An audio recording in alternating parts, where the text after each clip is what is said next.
Ribuan motor listrik yang sempat menjadi sorotan dalam kasus dugaan markup pengadaan di Badan Gizi Nasional ternyata dipastikan bukan hasil korupsi. BGN menegaskan kendaraan tersebut dibeli menggunakan uang negara. Lalu, siapa yang akan memakai lebih dari 21.000 motor listrik itu? Badan Gizi Nasional atau BGN menegaskan bahwa ribuan motor listrik yang dibeli untuk operasional Satuan Pelayanan Pemenuhan Gizi atau SPPG bukan merupakan hasil tindak pidana korupsi. Penegasan itu disampaikan Wakil Kepala sekaligus juru bicara BGN, Agustina Arumsari, dalam konferensi pers di Jakarta. Menurut Arumsari, seluruh motor listrik tersebut telah dibayar menggunakan anggaran pendapatan dan belanja negara atau APBN. Karena itu, ia meluruskan informasi yang menyebut motor-motor tersebut merupakan hasil korupsi. Ia menjelaskan, yang saat ini menjadi objek proses hukum adalah dugaan markup dalam pengadaan, bukan keberadaan motor listrik itu sendiri.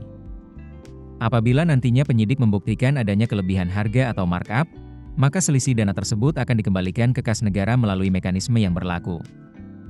Dana yang berhasil dipulihkan nantinya dapat digunakan kembali untuk kebutuhan pengadaan lain di lingkungan Badan Gizi Nasional.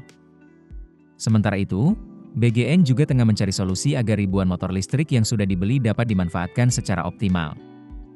Arumsari mengungkapkan, sejumlah kementerian telah menyampaikan minat untuk menggunakan kendaraan operasional tersebut. Di antaranya berasal dari Kementerian Kependudukan dan Pembangunan Keluarga, Penyuluh Pertanian, hingga tenaga pendidik. Namun, keputusan mengenai pengalihan pemanfaatan motor listrik itu berada di tangan Presiden Prabowo Subianto. Menurut Arumsari, kementerian yang membutuhkan dapat mengajukan usulan kepada Presiden, dan selanjutnya akan dikaji oleh tim kepresidenan. BGN sendiri akan mengikuti keputusan yang nantinya ditetapkan pemerintah. Awalnya, pengadaan motor listrik dilakukan untuk mendukung operasional kepala SPPG. Namun setelah dievaluasi, BGN menilai jabatan kepala SPPG lebih banyak menjalankan fungsi pengawasan sehingga tidak terlalu membutuhkan kendaraan operasional tersebut. Karena itu, pemanfaatannya kini sedang dikaji ulang agar lebih tepat sasaran. BGN juga akan mempertimbangkan kesiapan infrastruktur kendaraan listrik, termasuk ketersediaan stasiun pengisian kendaraan listrik umum atau SPLU di daerah tujuan.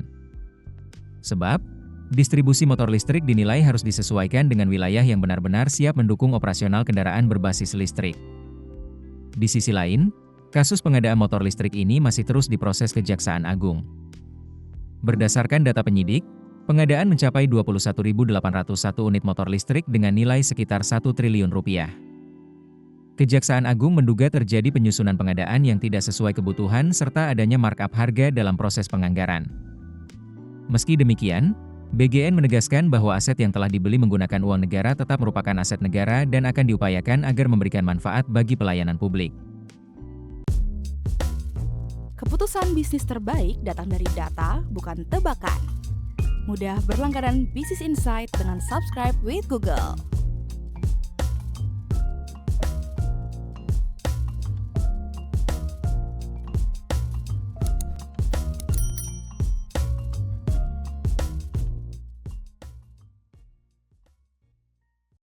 Download aplikasi Kontan sekarang di App Store atau Play Store.